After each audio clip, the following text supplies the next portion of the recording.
from happening.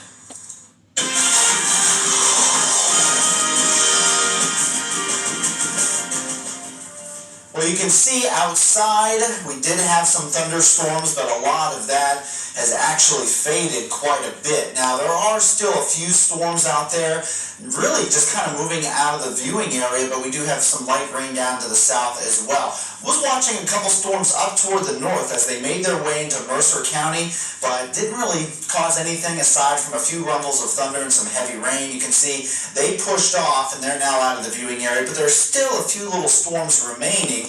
What I was watching too were some of these storms down in southern Indiana. Now, I anticipated a few of these to make their way our way, and at least some of the moisture did, but the intensity has really fizzled quite a bit. You can still see a good amount of thunderstorms here in southwestern Indiana, but a lot of the moisture and the rain that's pushing across our area at the moment, it really has died out. Now, it was cloudy all day. It wasn't as cloudy here in Indiana. That's why you do see a few thunderstorms out that way. And what's across our area at the moment, a lot of the showers are down toward the south, closer toward Kentucky and Cincinnati.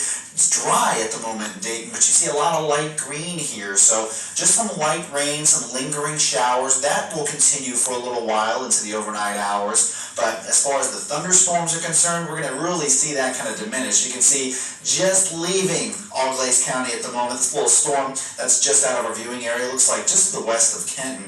And what we can expect are just, aside from the lingering showers, to really just kind of quiet down and for some of this cloud cover to leave. Now, it was cloudy a lot of the day, and that was actually some good news for us. For one, it kept the temperatures down quite a bit. If we didn't have the cloud cover, we probably would have had temperatures in the 90s, and with the extra humidity across the area today, it probably would have felt closer to the upper 90s or near 100 degrees. But we had a lot of stubborn cloud cover, so it kept things cooler.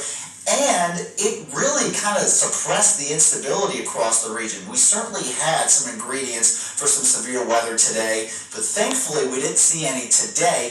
A lot of that, thanks to the cloud cover, really kept things cool across the region. So despite the humidity, despite a couple other things, the cooler temperatures really helped kind of save us. 79 degrees the temperature now in Dayton. It's probably a little bit warmer than this time yesterday, because now that we're at night, the cloud cover is acting as kind of a blanket. But a lot of that cloud cover you saw is pushing off toward the east. You can expect some thinning clouds overnight. We're not going to get completely rid of the cloud cover, but just some partly cloudy skies, some lingering showers, and then we actually have cooler temperatures to come. A lot of this rain is in advance of a cold front moving through, which is helping to drop the temperatures. Look at the high on Monday, 82. We're going to have several low temperatures in the 60s this week as well, and we're going to scale back the humidity as well. So it's going to feel pretty nice, although you'll see a chance for at least some showers each day. It's not going to be a washout any given day. There are some days wetter than others. We'll show you that in the 7-day forecast. Let's look at the next several hours. A lot of that shower activity pushes off toward the east. You can see by 2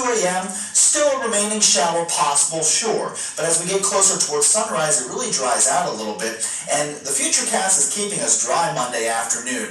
I still think there's a chance of a pop-up shower or thunderstorm. Regardless, it's not going to be as wet as today or certainly yesterday morning. Now, as we move into Tuesday, maybe another chance of some pop-up showers and thunderstorms. That's going to be the pattern into next week. Pop-up showers and cooler weather. Still kind of mild and muggy tonight, though, down to 70 degrees. The winds will begin to shift a little bit, and that will bring some cooler weather in. Look at these. Some days struggling to reach the 80s. Some days in the 60s for the low.